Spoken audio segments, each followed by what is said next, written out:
Colonel Sarah Mitchell had learned long ago that silence could be more powerful than any words.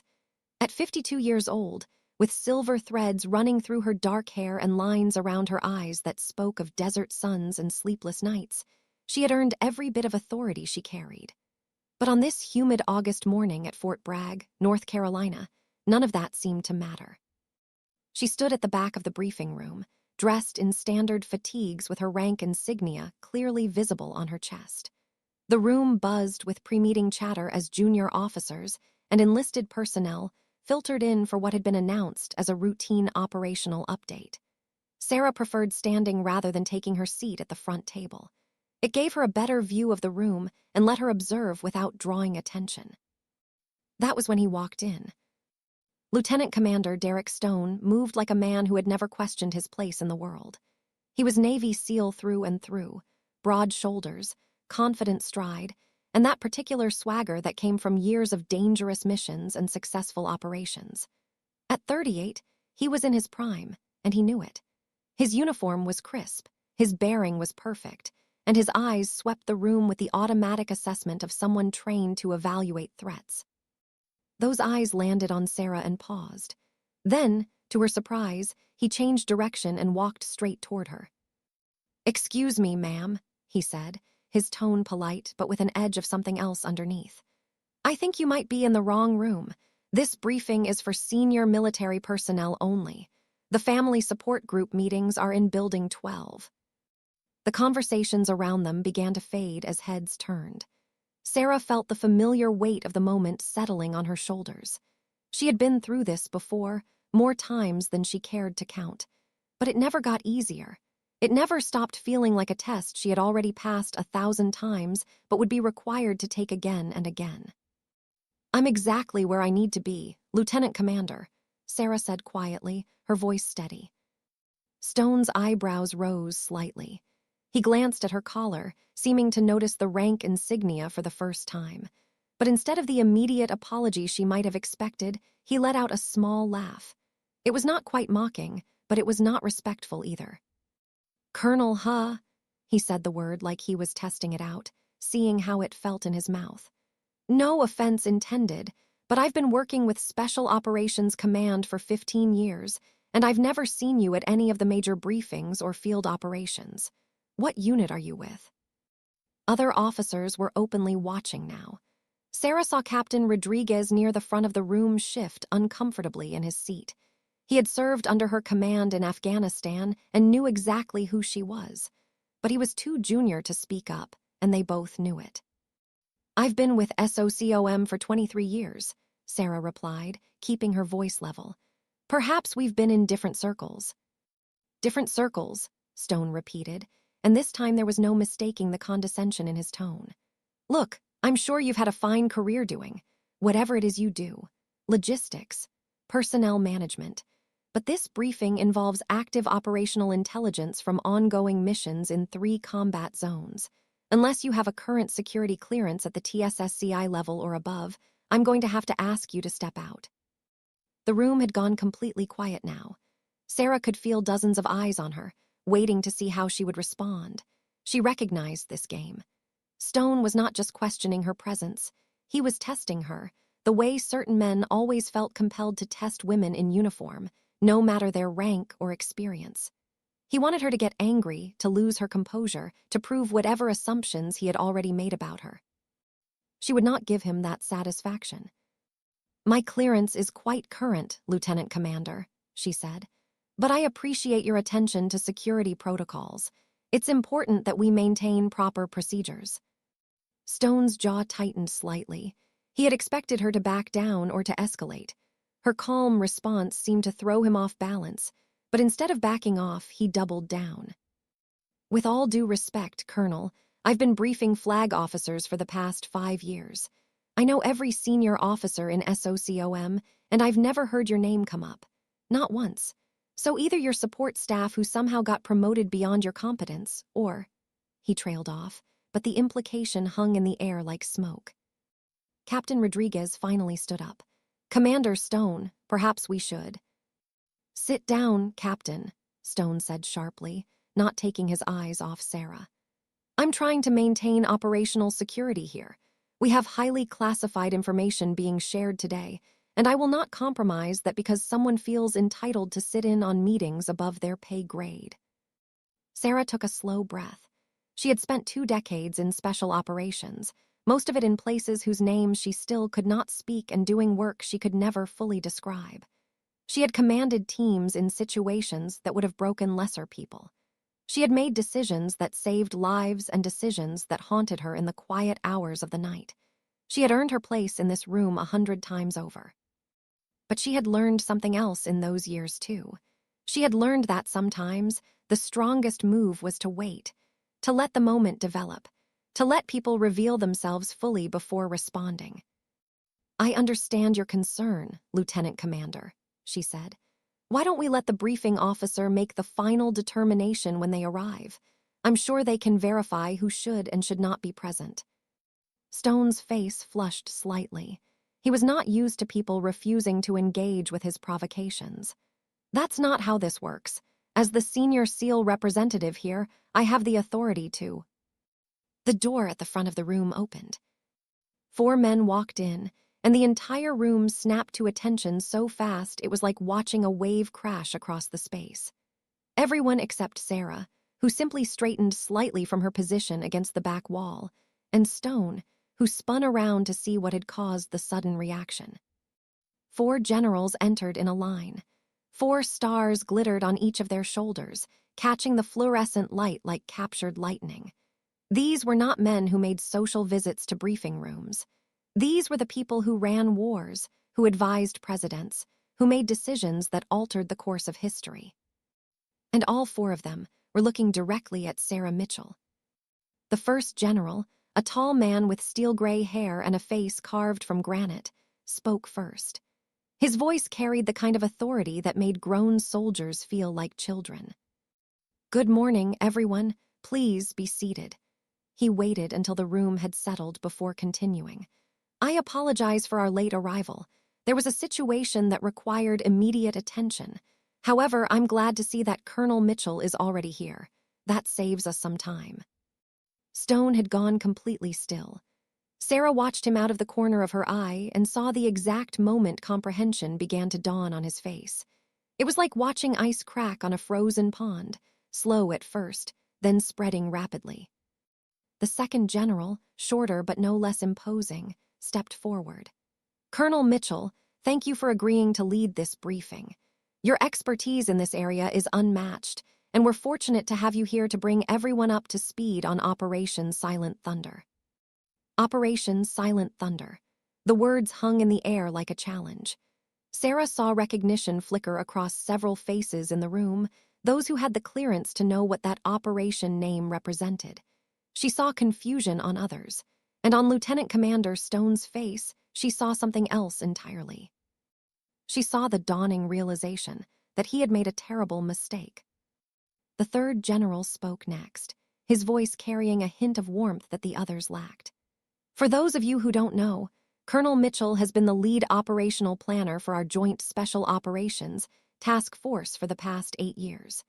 She was also the architect of the counterterrorism strategy that successfully dismantled 3 major terrorist networks in the Middle East and North Africa. Her work has been classified at the highest levels, which is why many of you may not be familiar with her name.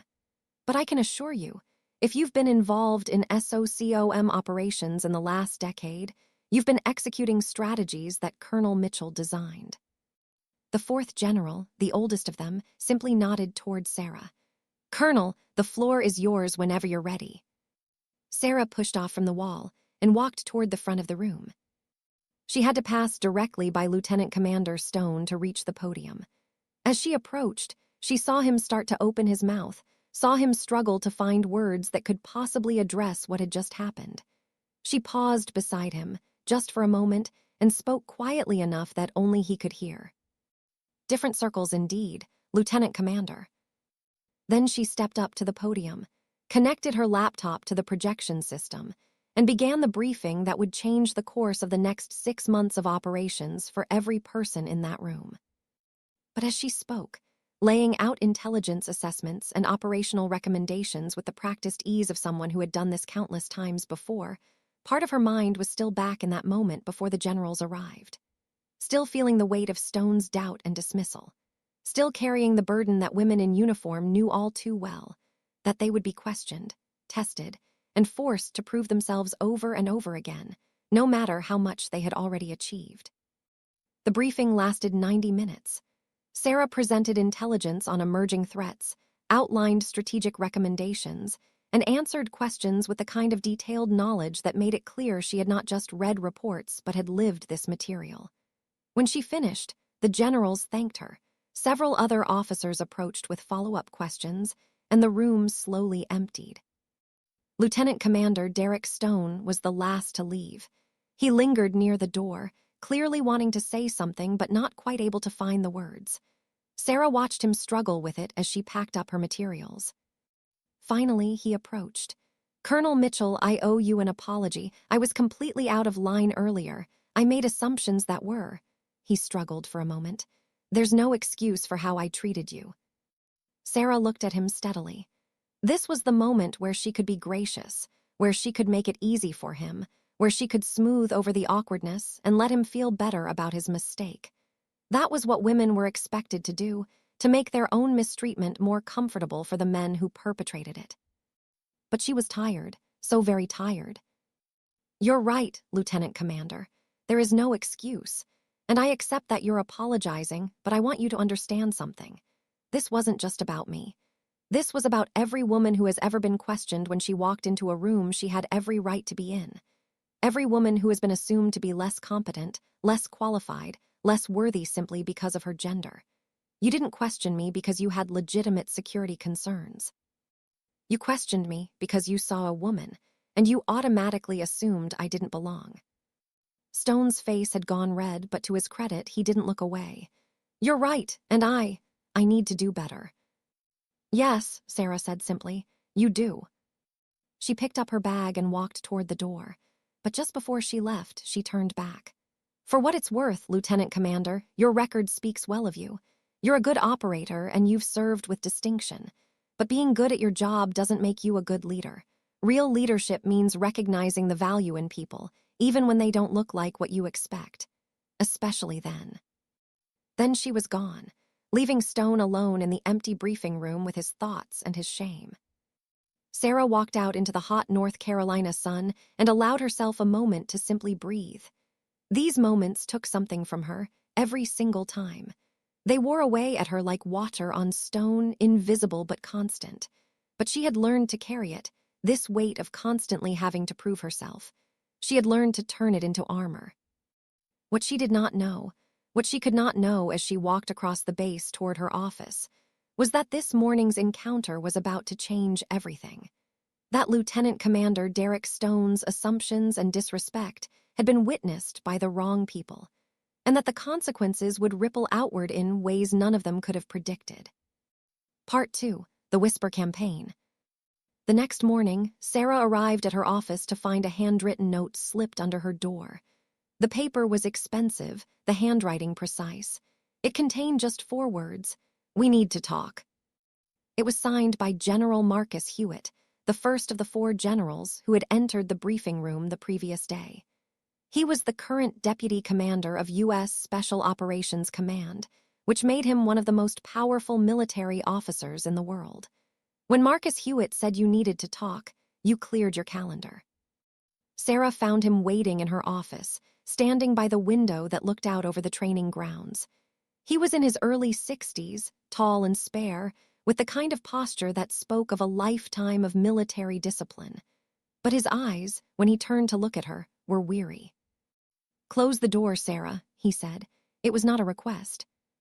She did, then moved to stand beside her desk. They had worked together for years, had shared coffee in forward operating bases, and made impossible decisions in situation rooms. There was mutual respect between them, built on years of proven competence. But this felt different. There was a tension in the air that set her nerves on edge. "What happened yesterday?" Marcus began, then paused. He seemed to be choosing his words carefully. "It's become a problem." Sarah felt something cold settle in her stomach. "Sir, if this is about Lieutenant Commander Stone, I handled it. He apologized and I made my position clear. There's no need for further action." Marcus shook his head. "It's not that simple. Word spread, Sarah. You know how it is on a military base. Gossip moves faster than official communications. By last night, half the base knew that a Navy SEAL had publicly questioned your authority and got dressed down by 4 generals for it. And this morning," he pulled out his phone and showed her the screen. It was an internal military message board, the kind that technically violated protocol, but that everyone knew existed. The thread was titled, "SEAL Gets Schooled by Mystery Colonel." As Sarah scrolled through, she saw hundreds of comments, most of them supportive of her but many others picking apart every aspect of what had happened. Some questioned whether the general's response had been too harsh. Others suggested that Stone had been set up or that Sarah had somehow manipulated the situation. A few openly wondered if there was more to the story than what appeared on the surface. And underneath it all ran a current of resentment, the old, familiar resistance to women in positions of authority. "This is getting out of control," Marcus said quietly, "and there are people who want to use it to their advantage." "What do you mean?" Marcus returned to the window, his hands clasped behind his back. "There's been talk for a while now about the integration of women into special operations roles. You know this. You've been living it for 2 decades. But there are factions within the military, particularly among some of the old guard, who feel that standards have been lowered or that political correctness has compromised operational effectiveness." "That's nonsense," Sarah said flatly. "The standards haven't changed. Women who make it into special operations meet exactly the same requirements as men." "I know that. You know that. But facts don't always matter when people have already made up their minds. And right now, there are senior officers who see what happened yesterday as proof that there's a problem.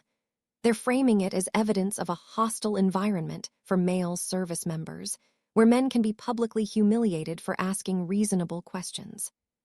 Sarah felt anger rising in her chest, hot and sharp. "Reasonable questions? Marcus, he didn't ask reasonable questions. He assumed I was incompetent based solely on my gender. He tried to remove me from a briefing I was supposed to be leading. How is any of that reasonable?" "It's not," Marcus said, turning to face her. "But they're not interested in what actually happened. They're interested in the narrative they can build. And the narrative they're pushing is that you're a symbol of everything they think is wrong with the modern military. You're competent, you're decorated, you've done classified work that most of them will never know about. But you're also a woman, which means they can't dismiss you easily. So they're going to try to undermine you instead." Sarah sat down in her chair, suddenly tired. "What do they want?"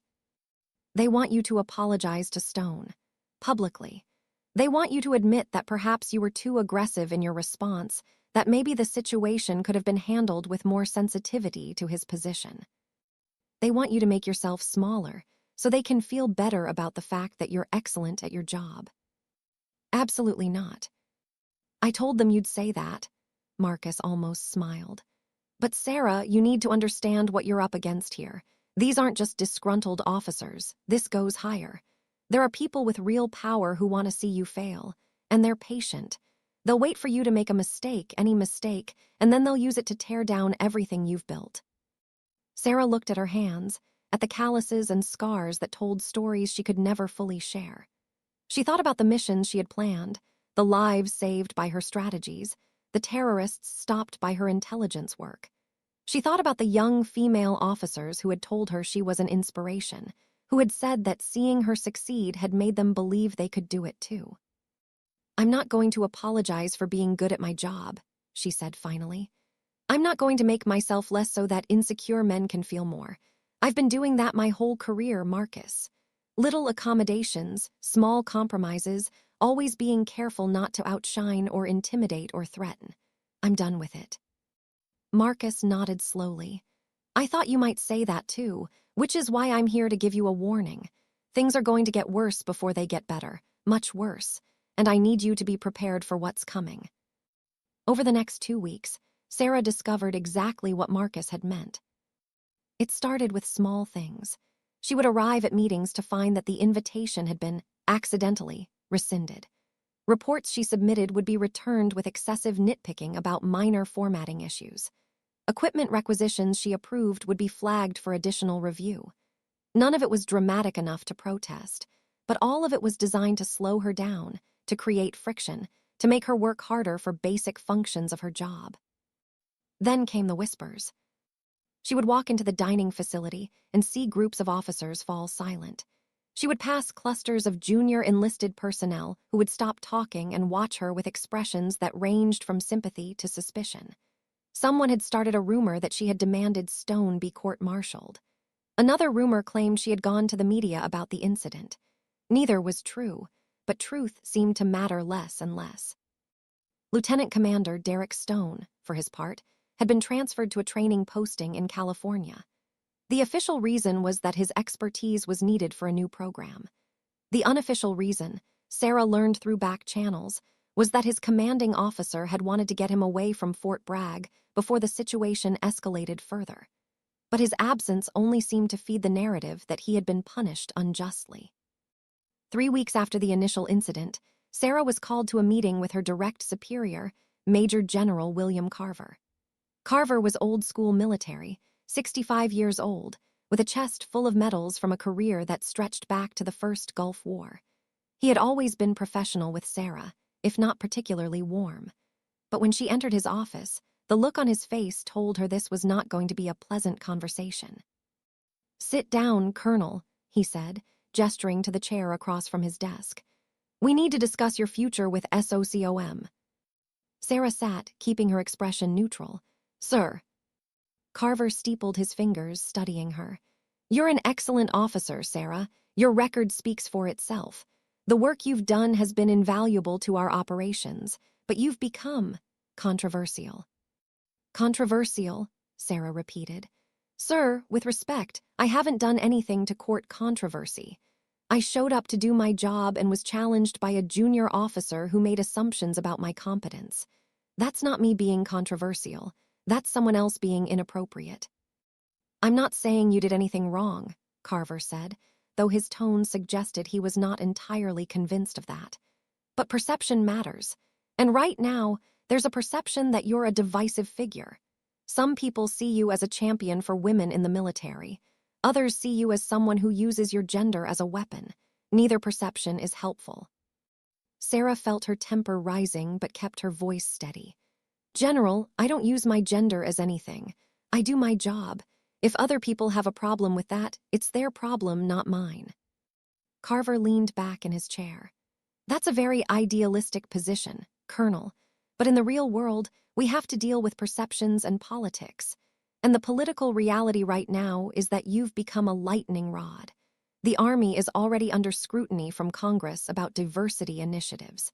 The last thing we need is a public controversy about gender discrimination." "So what are you suggesting, sir?" "I'm suggesting that perhaps it would be beneficial for everyone if you took a step back.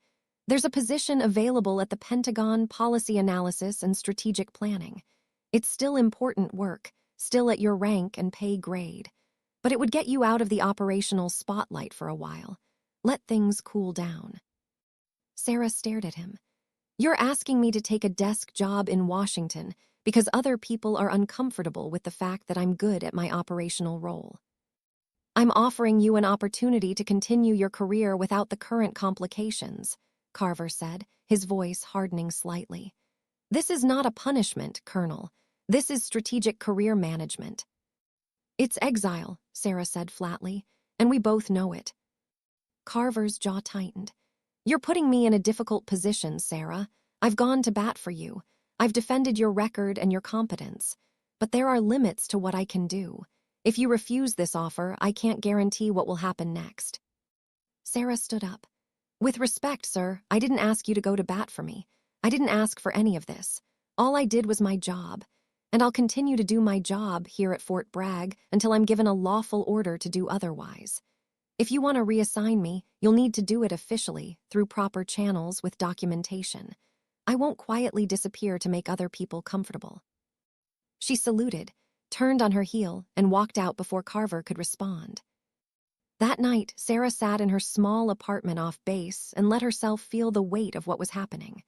She poured a glass of whiskey, a good single malt she had been saving for a special occasion, and sat by the window, looking out at the lights of Fayetteville in the distance. Her phone rang. It was her daughter, Emily, calling from college in Virginia. "Hey, Mom." Emily's voice was bright with the casual confidence of 20-year-olds who had not yet learned how hard the world could be. "I saw an article online about a female colonel at Fort Bragg who stood up to some sexist SEAL. They didn't use names, but I figured it had to be you. Everyone's talking about it. My feminist theory professor even mentioned it in class." Sarah closed her eyes. "Emily, it's complicated." "Is it, though?" Emily's voice turned serious. "Mom, I've watched you my whole life navigate this stuff. Always being careful, always proving yourself, always making sure you don't upset anyone. And for what? So they could still question you at every turn. I'm proud of you for not backing down." "Honey, you don't understand. This isn't just about one incident. There are career implications. There are people who want to see me fail." "So let them want that," Emily said fiercely. "You're Colonel Sarah Mitchell. You've planned operations that saved lives. You've done things I'll probably never even be allowed to know about. If they can't see your value, that's their failing, not yours." After they hung up, Sarah sat with those words. Her daughter was right, of course. But knowing you were right did not make the situation any easier. It did not protect you from the slow erosion of being constantly undermined. It did not shield you from the exhaustion of having to fight for respect that should have been freely given. She thought about Marcus's warning, about the forces arrayed against her, about the careful, patient campaign to push her out of a career she had built over more than 2 decades. And she made a decision. If they wanted a fight, she would give them one. But she would do it her way, with documentation, with witnesses, with a paper trail that could not be denied or dismissed. She would not go quietly. She would not make herself smaller. She would stand her ground and force them to either back down or show their true colors. Sarah Mitchell had not survived 20 years in special operations by being timid, and she was not about to start now. Part 3, the investigation. The formal complaint arrived on Sarah's desk 3 days after her meeting with General Carver. It was delivered by a junior officer who looked uncomfortable with his task and would not quite meet her eyes as he handed over the sealed envelope. The complaint was from Lieutenant Commander Derek Stone. Sarah read it twice, her disbelief turning to cold anger with each paragraph. According to Stone's account, Sarah had created a hostile work environment through her aggressive and dismissive behavior during their initial encounter. He claimed that she had weaponized her rank to humiliate him in front of his peers and had abused her authority by involving the 4 generals in what should have been a minor disagreement. He was requesting a formal investigation into her conduct and seeking reassignment due to the emotional distress the incident had caused. The timing was perfect, Sarah realized. Stone had been transferred to California, safely away from Fort Bragg, where he could file his complaint without having to face her directly. And the complaint itself was carefully worded, hitting all the right bureaucratic notes while painting her as the aggressor and himself as the victim. It was, she had to admit, a masterful piece of manipulation. The investigation began within a week. The investigating officer was a lieutenant colonel named James Brennan, brought in from Fort Campbell specifically for his supposed neutrality. Sarah met him for the first time in a small conference room that had been converted into a temporary investigation office. Brennan was in his mid-40s, with a precise manner and wire-rimmed glasses that gave him an academic air. "Colonel Mitchell," he said, gesturing for her to sit. "Thank you for meeting with me. I want to assure you that this investigation will be conducted fairly and thoroughly. My job is to gather facts, not to make judgments. I'll be interviewing everyone who was present during the incident, reviewing any available documentation, and compiling a comprehensive report." Sarah nodded. "I appreciate your commitment to thoroughness, Colonel Brennan. I have full confidence that the facts will speak for themselves." "Walk me through what happened that morning," Brennan said, pulling out a digital recorder. "From the moment you entered the briefing room until you left." Sarah recounted the events carefully, sticking to objective facts and avoiding emotional language. She described Stone's initial assumption that she did not belong in the room, his questioning of her security clearance, and his refusal to back down even when she maintained her professionalism. She talked about the arrival of the 4 generals and her subsequent briefing. Throughout it all, Brennan took notes and asked clarifying questions. Lieutenant Commander Stone claims that you were dismissive and condescending in your responses to him, Brennan said. How would you characterize your demeanor during the interaction? I was calm and professional, Sarah replied. I've been in the military for over 20 years, Colonel. I've dealt with challenging situations and difficult personalities. I know how to maintain my composure. But you did correct him in front of the other officers. I clarified my authority to be in that room, yes. When someone questions your right to do your job, you have to address it. Silence is often interpreted as confirmation. Brennan made a note. Several witnesses have described Lieutenant Commander Stone as appearing embarrassed after the generals arrived. Do you think that was your intention, to embarrass him? Sarah leaned forward slightly. Colonel Brennan, my intention was to conduct a briefing on critical operational intelligence. That was my job. If Lieutenant Commander Stone felt embarrassed, it was because of his own actions, not mine. I didn't involve the generals. They were scheduled to be there all along because I was briefing them. The timing was coincidental. Over the next 3 weeks, Brennan interviewed dozens of people.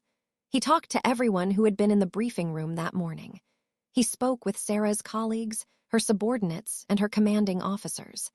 He reviewed her personnel file, which documented an exemplary career with multiple commendations and 0 prior complaints of unprofessional conduct. But he also spoke to people who had never worked with Sarah directly, but who had opinions about her nonetheless. And those opinions began to paint a different picture.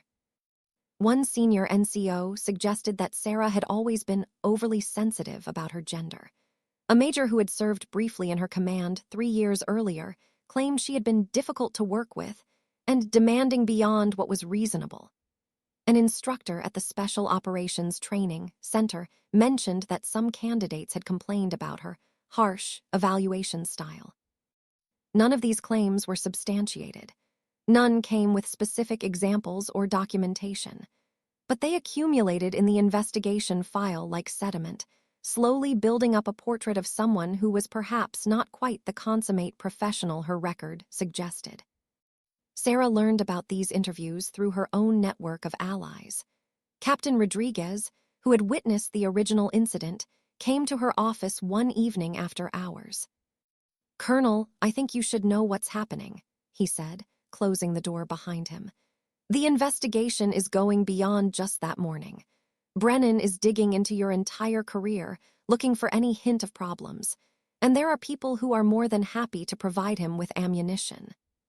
"People with their own agendas," Sarah said. It was not a question. Rodriguez nodded. "It feels coordinated, ma'am. Like someone put out the word that if people had grievances, real or imagined, now was the time to air them. And the thing is, even when Brennan talks to people who defend you, he seems more skeptical of their accounts than he is of the negative ones." Sarah had suspected as much, but hearing it confirmed still felt like a punch to the gut. "The fix is in." "I don't know if I'd go that far," Rodriguez said carefully. "But it definitely feels like the investigation is being steered in a particular direction." That night, Sarah called Marcus Hewitt. He answered on the second ring, and she could hear the weariness in his voice. "I was wondering when you'd call," he said. "You've heard about how the investigation is going." "I've heard rumors. Marcus, is this legitimate?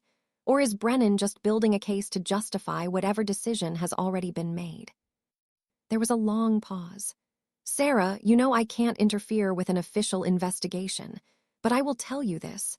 There are people who want this to end a certain way, and when powerful people want something badly enough, they usually find a way to get it. So what am I supposed to do? Just accept that I'm going to be sacrificed to protect the fragile egos of men who can't handle a competent woman." "I'm not telling you to accept anything," Marcus said. "I'm telling you to be smart, document everything. Keep records of every interaction, every meeting, every email. If this goes the way I think it might, you're going to need evidence to fight back. And Sarah, consider getting a lawyer, a good one. This has moved beyond military channels into something bigger. Sarah did get a lawyer. Her name was Jennifer Caldwell, a former Navy JAG officer who now specialized in military personnel cases. Jennifer was 50, sharp as a razor, and had a reputation for not backing down from fights even when the odds were stacked against her clients. They met in Jennifer's office in downtown Fayetteville, a small suite above a coffee shop with walls covered in case files and legal texts. "I've read the complaint," Jennifer said, pushing a copy across the desk. "And I've reviewed your service record. From a legal standpoint, this is nonsense. Stone's complaint has no merit. You didn't abuse your authority, you exercised it appropriately when challenged. The problem is that this isn't really about the law, it's about politics and optics. So what's your advice?" Jennifer leaned back in her chair. We fight. We fight hard and we fight smart. When Brennan issues his report, there will be recommendations. Depending on what those recommendations are, we'll have options. We can request a board of inquiry, we can appeal through military channels, and if necessary, we can go public. Public? Sarah felt her stomach clench. You mean the media? If it comes to that, yes. Sarah, you're not just fighting for your career anymore. You're fighting for a principle. And sometimes the only way to win a fight like that is to shine a light on it so bright that the people working in the shadows have nowhere to hide. The investigation concluded 6 weeks after it began. Sarah was called to General Carver's office to receive the findings. She brought Jennifer with her, which clearly irritated Carver, but which was her legal right. Brennan was there too. Along with 2 other senior officers Sarah did not recognize. The atmosphere in the room was formal to the point of coldness. "Colonel Mitchell," Carver began, "Lieutenant Colonel Brennan has completed his investigation into the complaint filed by Lieutenant Commander Stone. I'll let him brief you on his findings." Brennan opened a folder and began to read in a monotone that suggested he had practiced this speech. "Based on my investigation, I have concluded that, while Colonel Mitchell did not technically violate any specific regulation or policy, her conduct during the incident in question showed a lack of judgment and sensitivity. Her responses to Lieutenant Commander Stone, while perhaps justified from a strictly hierarchical standpoint, were unnecessarily confrontational and contributed to an atmosphere that Stone reasonably perceived as hostile." Sarah felt Jennifer tense beside her, but they had agreed to let Brennan finish before responding. "Furthermore," Brennan continued, "the investigation uncovered a pattern of behavior suggesting that Colonel Mitchell maintains an exceptionally rigid approach to authority and respect for rank that may be counterproductive to unit cohesion. While her technical competence is not in question, her interpersonal skills and ability to navigate complex social dynamics within a military setting are areas of concern." He looked up from the paper. "My recommendation is that Colonel Mitchell receive a formal letter of counseling, be required to complete additional professional development training focused on leadership and communication skills, and be reassigned to a position where these issues would be less likely to impact operational effectiveness." Sarah felt the words hit her like physical blows. A letter of counseling would go in her permanent file. It would follow her for the rest of her career. It would cast doubt on everything she had accomplished. And the reassignment, well, that was the Pentagon desk job by another name. Jennifer leaned forward. "General Carver, with all due respect, this recommendation is based on a fundamentally flawed investigation. Lieutenant Colonel Brennan has taken the word of individuals with no direct knowledge of the incident over those who were actually present. He has given credence to vague complaints about Colonel Mitchell's leadership style without providing any specific examples or documentation. And perhaps most importantly, he has completely ignored the elephant in the room. The fact that Lieutenant Commander Stone's initial behavior was rooted in gender-based assumptions that had no place in a professional military environment." "Ms. Caldwell," Carver said, his voice hardening, "this investigation was conducted thoroughly and professionally. Your client was given every opportunity to present her side of the story. The findings are based on extensive interviews and careful consideration of all available evidence. Evidence that was cherry-picked to support a predetermined conclusion, Jennifer shot back. General, we both know what's really happening here. This isn't about leadership or communication. This is about punishing a woman for refusing to accept disrespect and for being better at her job than some men are comfortable with. The room went silent. One of the officers Sarah did not recognize cleared his throat uncomfortably. Carver's face had gone red, but before he could respond, the door opened. 4 men walked in. They wore stars on their shoulders, 4 of them each, and the temperature in the room seemed to drop 10 degrees. The 4 generals who had witnessed the original incident had returned, and from the expressions on their faces, they were not there for a social visit. "General Carver," Marcus Hewitt said, his voice cutting through the tension like a blade. "I believe we need to have a conversation about this investigation and its findings. Gentlemen, if you would step outside for a moment. This discussion is above your clearance level." Brennan and the 2 other officers practically fled the room. Jennifer stood to leave as well, but Marcus shook his head. "Ms. Caldwell, you should stay. You're going to want to hear this." Sarah looked at Marcus, trying to read his expression. He gave her the slightest nod, and she felt the first flicker of hope since this nightmare had begun. General Hewitt closed the door and turned to face Carver. "Bill, I'm going to be very direct with you.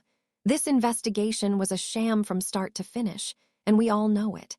The question is whether you're going to do the right thing now, or whether we're going to have to escalate this to levels that neither of us wants to deal with." Carver's jaw worked. "With respect, General, this was conducted according to proper procedures. Lieutenant Colonel Brennan is a respected officer with no connection to either party. His findings are based on exactly what certain people wanted them to be based on," interrupted the second general, whose name was Thomas Quinn. "We've been making inquiries of our own, Bill. We know about the pressure you've been under. We know about the back-channel communications urging you to resolve the situation. We know about the promises that were made if you could make this problem go away quietly." Sarah watched Carver's face go pale. "I don't know what you're talking about." "Then let me be more specific," Quinn continued. 3 weeks ago, you had a phone conversation with Senator Mitchell, no relation to Colonel Mitchell, in which he suggested that if you could manage the situation at Fort Bragg, he would support the funding increase for SOCOM that you've been pushing for.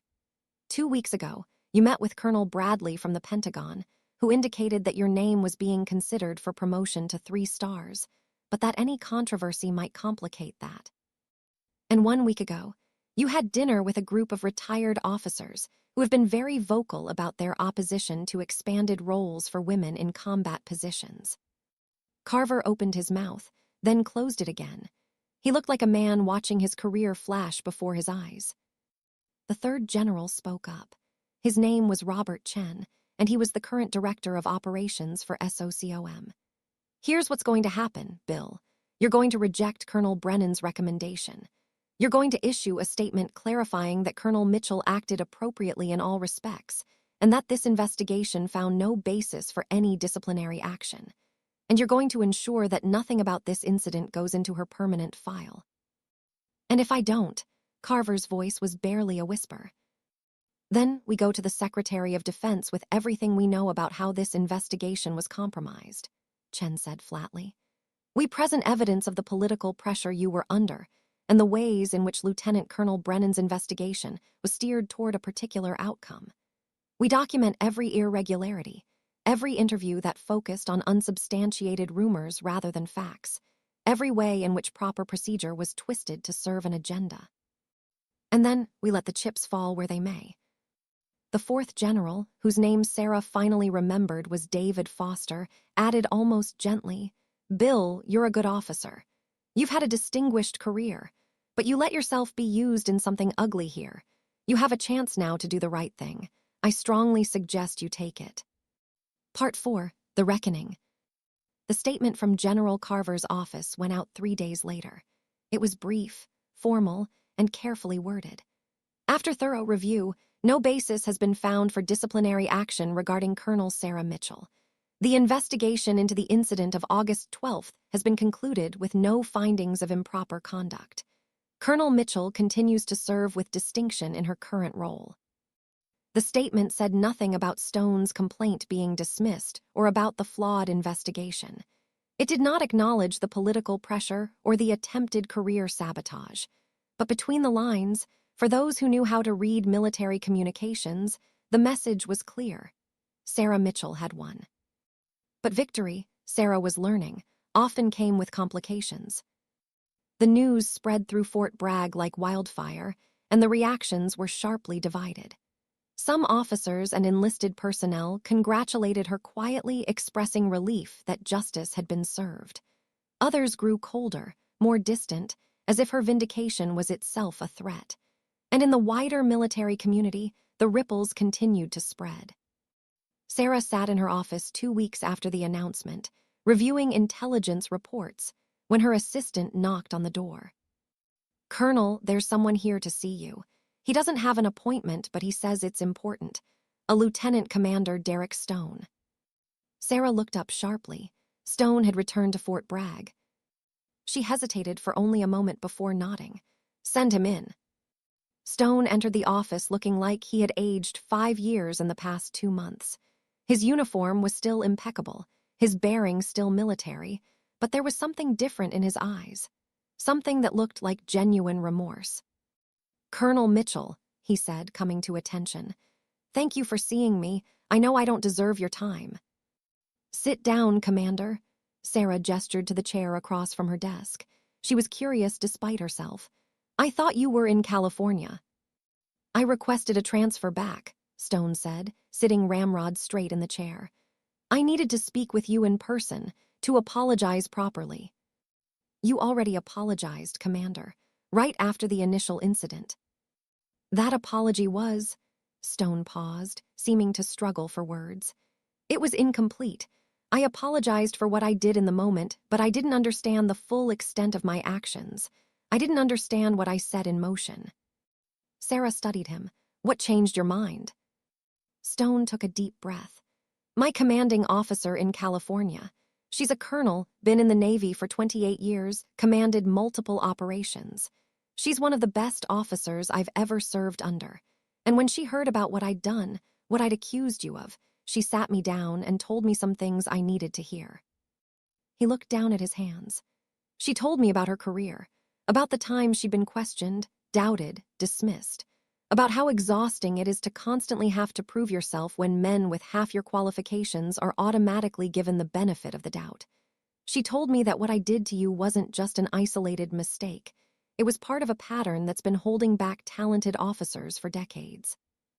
And then she told me about the complaint, about how it was being used by people with agendas I didn't even know existed, about how I'd become a tool for people who wanted to push women out of special operations entirely. Colonel, I thought I was standing up for myself. I thought I was the victim, but I was just another man who couldn't handle being corrected by a woman." Sarah felt something loosen in her chest. She had heard many apologies in her career, some genuine, some performative, most somewhere in between. But this felt different. This felt like real understanding. "I filed a formal request to withdraw my complaint," Stone continued. "I know it doesn't matter now. The investigation is over. But I needed it on record that I was wrong. And I wanted to tell you personally that I'm sorry. Not just for questioning you that day, but for everything that came after. For being part of a system that makes you fight twice as hard for half the recognition." "Commander Stone," Sarah said quietly, "I appreciate this, truly. But I want you to understand something. This isn't about you and me anymore. It's bigger than that. There are women watching this situation, wondering if they'll face the same treatment if they succeed.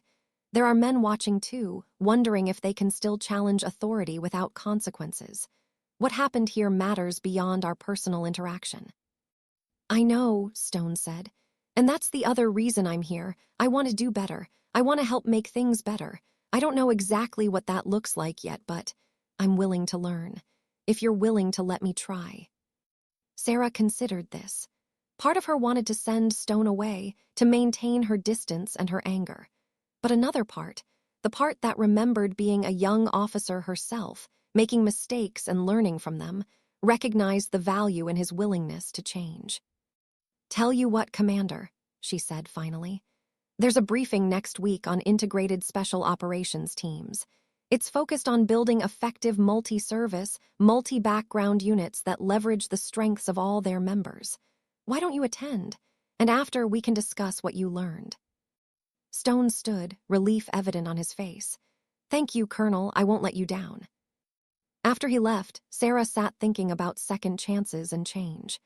About how easy it would be to stay angry, to hold grudges, to see people as either allies or enemies with nothing in between. But the military had taught her something else, that sometimes former adversaries could become the strongest advocates for change, precisely because they understood what needed to change. The following weeks brought more surprises. Sarah received a call from a captain she had mentored years earlier, now stationed in Germany. The captain had seen news of the investigation and wanted Sarah to know that a group of female officers in Europe had been following the case closely. They were organizing informal support networks to help each other navigate similar situations. "You've become something of a symbol, ma'am," the captain said, "whether you wanted to be or not." Sarah had mixed feelings about that. She had never wanted to be a symbol or a cause. She had just wanted to do her job well. But she was beginning to understand that sometimes you did not get to choose your role in larger battles. Sometimes circumstances chose it for you. A month after the investigation concluded, Sarah received a call from the Office of the Secretary of Defense. She was being invited to participate in a task force examining gender integration in special operations forces. The task force would include senior officers from all branches, policy experts, and outside consultants. Its mandate was to identify barriers to full integration and recommend concrete steps to address them. "We need people with operational experience and credibility," the aide explained. "People who have actually lived these challenges. Your name came up immediately."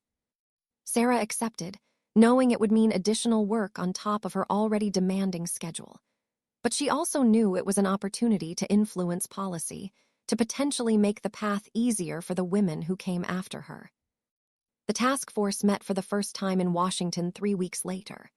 Sarah walked into the Pentagon conference room to find 15 other officers waiting, about a third of them women.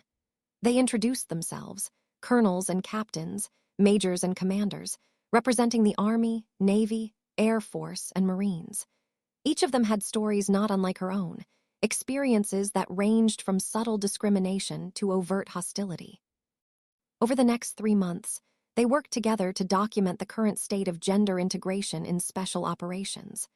They reviewed policies, analyzed data, and interviewed hundreds of service members.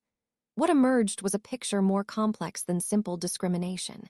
It was a web of institutional inertia, unconscious bias, inadequate accountability, and the weight of traditions that had not yet caught up with modern realities. But there were bright spots, too. Units where integration had worked smoothly because leadership had made it a priority. Training programs that had successfully adapted to accommodate different physical standards without compromising operational requirements. Officers who had actively mentored women and advocated for them without fanfare. The task force's final report was a document Sarah was genuinely proud of. It did not demand radical change overnight.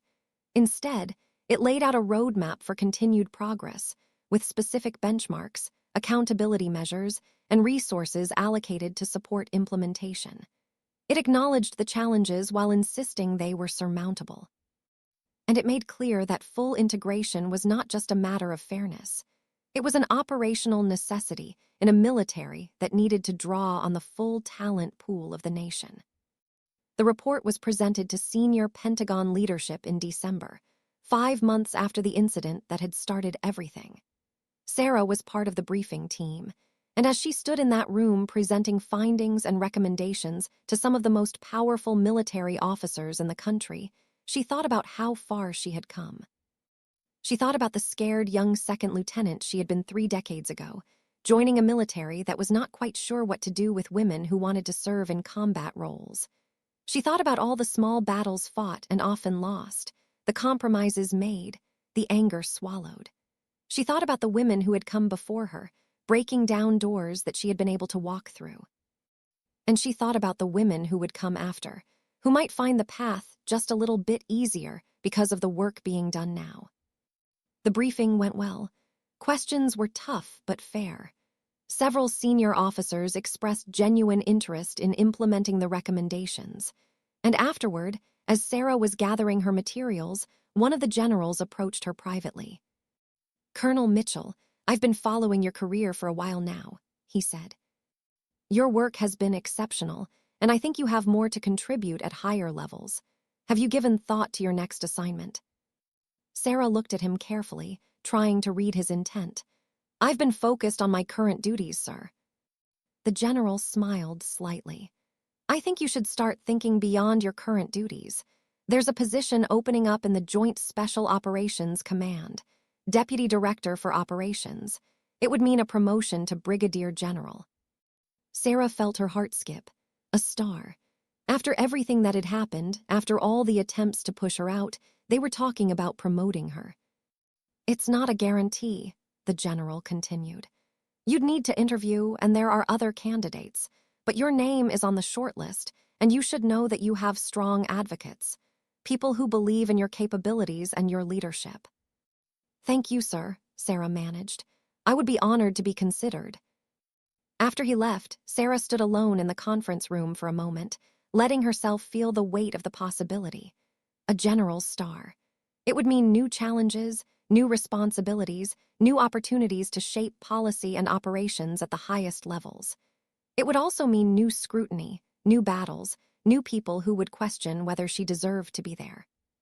But Sarah Mitchell had never been afraid of battles. She had learned long ago that every achievement came with its own struggles, and that the only way to change a system was from the inside, one decision and one policy at a time. She picked up her briefcase and walked out of the Pentagon into the cold December air, already thinking about the work ahead. Part 5. The General's Star. The promotion ceremony took place the following June on a warm afternoon at Fort Bragg. The parade ground was filled with soldiers in dress uniform, family members in their best clothes, and enough military brass to make the scene glitter under the Carolina sun. Sarah stood at attention in her dress blues, newly pressed and perfect, as the citation was read aloud. "For exceptionally meritorious service as Colonel, United States Army, serving in various command and staff positions with the United States Special Operations Command. Colonel Mitchell's extraordinary leadership, tactical expertise, and unwavering dedication to duty have directly contributed to the success of multiple critical operations across 3 continents. Her innovative approaches to counterterrorism strategy and her mentorship of junior officers have set new standards for excellence in special operations. Throughout her distinguished career, Colonel Mitchell has exemplified the highest traditions of military service and brought great credit upon herself, the United States Army, and the Department of Defense." Marcus Hewitt, now wearing 4 stars himself after his recent promotion to full general, stepped forward with the single star insignia that would mark Sarah's new rank. Her daughter Emily stood nearby, holding the 2nd star that would go on Sarah's other shoulder. At 21, Emily looked so much like Sarah had at that age, determined, intelligent, and ready to take on the world. "Sarah Mitchell," Marcus said formally, "it is my honor to promote you to the rank of Brigadier General in the United States Army." He pinned the star to her right shoulder, and Emily stepped forward to pin the matching star to her left. The moment felt surreal. After everything that had happened, after all the battles fought and the obstacles overcome, here she was, achieving a rank that very few officers ever reached. The crowd erupted in applause. Sarah saw tears on some faces, pride on others. She saw fellow female officers standing a little straighter, as if her success was their success too. And she saw Lieutenant Commander Derek Stone in the back row, applauding with a genuine smile that suggested he had learned the lessons he needed to learn.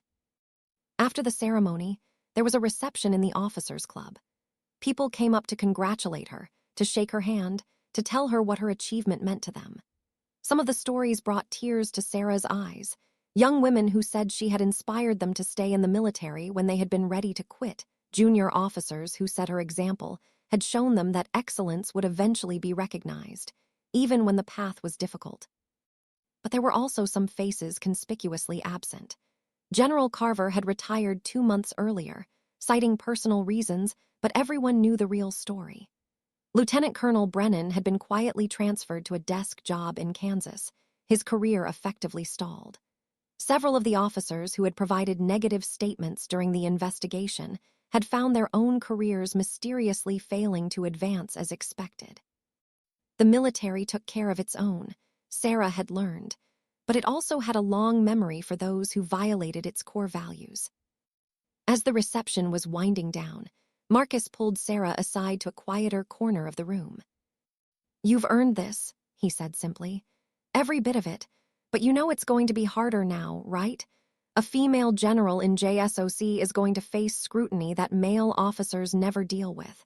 There are still people who think this is too much, too fast, too political." "Let them think what they want," Sarah replied. "I've been dealing with people questioning my right to exist in this career since I was a second lieutenant. At least now, I have the rank to back me up when I tell them to focus on mission accomplishment instead of their personal biases." Marcus laughed. "That's the Sarah Mitchell I know.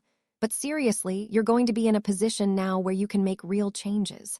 The task force recommendations are being implemented, but slowly. As Deputy Director for Operations, you'll have the authority to push harder, to hold people accountable, to build the kind of inclusive special operations culture that actually leverages all our talent." "I know," Sarah said. "I've been thinking about that. There's so much work to do." "There always is," Marcus agreed. "But for tonight, just enjoy the moment. You've earned it." Later, after most of the guests had left, Sarah sat with Emily on the steps outside the officers' club, watching the sun set over the training grounds. "I'm proud of you, Mom," Emily said quietly. "Not just for the promotion, but for everything. For not backing down when it would have been easier. For fighting even when you were tired. For showing me what it means to stand up for yourself." "It wasn't always noble," Sarah admitted. "There were times I wanted to quit. Times I wanted to just take the easy path and stop making waves. Times I was so tired of fighting that I didn't know if I could keep going." "But you did keep going," Emily pointed out. "That's what makes it matter. Anyone can fight when it's easy. You fought when it was hard." Sarah put her arm around her daughter's shoulders. "You know, when I joined the Army 30 years ago, women couldn't serve in direct combat roles. The regulations literally prohibited it. And now here I am, a general officer in Special Operations Command. The world changes, Em. Sometimes slowly, sometimes frustratingly, but it does change." "Because people like you push it to change," Emily said. "You didn't wait for someone else to fix things. You got in there and did it yourself." They sat in comfortable silence for a while, watching the last colors fade from the sky. Then Emily spoke again, her voice tentative. "Mom, I've been thinking about joining ROTC, maybe following in your footsteps. I know I said I wanted to go into teaching, but I think maybe the military is where I need to be." Sarah's first instinct was to protect her daughter, to warn her about the difficulties, to tell her about the discrimination and the exhaustion and the constant battles. But then she looked at Emily's face and saw the same determination she had felt at that age. Who was she to discourage that? "If that's what you want, I'll support you completely," Sarah said. "But I won't lie to you, it's hard. Harder for women than it should be. You'll have to work twice as hard and prove yourself constantly. You'll face people who doubt you just because of your gender. You'll be exhausted and frustrated, and sometimes you'll want to quit." "But it's worth it," Emily said. "Right." Sarah thought about that, about the missions she had planned that had saved lives, about the intelligence she had gathered that had prevented attacks, about the junior officers she had mentored who had gone on to do great things, about the small but meaningful changes she had been able to make in military culture. And now, about the star on her shoulder and the new opportunities to make even bigger changes. "Yes," she said finally. "It's worth it. Not every day, maybe not even most days. But when you look back at the end of your career and see the impact you've made, the lives you've affected, the way you've helped move things forward, yes, it's worth it." Emily nodded, satisfied with that answer. The next morning, Sarah reported to her new office at the Joint Special Operations Command headquarters. The building was imposing, all steel and security checkpoints, housing some of the most sensitive operations in the U.S. military. Her office was on the third floor, with a view of the parade ground and a desk that seemed too large for any one person. Her new staff had prepared briefing materials for her first week, operational summaries, personnel reports, ongoing missions that she would now help oversee. It was overwhelming in its scope, the sheer magnitude of responsibility that came with her new role. But as Sarah sat down at that desk and opened the first briefing folder, she felt ready. She had spent 3 decades preparing for this moment, learning the lessons she needed to learn, developing the skills and the resilience required for leadership at this level. Her computer chimed with a new email. It was from a first lieutenant she had never met, stationed somewhere in Afghanistan. The subject line read simply, "Thank you." Sarah opened the email and read, "General Mitchell, I just heard about your promotion and wanted to reach out. I'm a female Army officer currently serving with a special operations unit, and your career has been an inspiration to me since I was a cadet. There have been times when I've faced discrimination and doubt, times when I've wondered if I belonged here. But then I think about officers like you who paved the way, who proved that women could excel in any role they chose. Your success tells me that it's possible, that if I work hard enough and stay true to my values, I can achieve my goals too. Thank you for being a trailblazer. Thank you for not giving up. And congratulations on your well-deserved promotion. With respect and admiration, 1 LT Jennifer Walsh." Sarah read the email twice, then saved it in a folder she had created for messages like these. Over the years, she had collected dozens of them, notes from junior officers, letters from enlisted soldiers, emails from people she had never met but who had been touched by her example. This was why it mattered, she thought. Not the rank or the prestige or the power, but the knowledge that by succeeding, by refusing to be pushed out or diminished, she had made the path a little easier for those who came after her. Sarah spent her first week in the new position meeting with staff, reviewing ongoing operations, and beginning to understand the scope of her responsibilities. She attended meetings with generals and admirals, briefed senior Pentagon officials, and coordinated with intelligence agencies. The work was complex and demanding, requiring her to think strategically while still maintaining awareness of tactical details. But she also made time for other priorities. She requested a meeting with the JSOC commander to discuss implementation of the task force recommendations. She reached out to female officers throughout the special operations community to establish a formal mentorship program. She reviewed personnel policies to identify outdated regulations that created unnecessary barriers to full integration. And she made a point of being visible.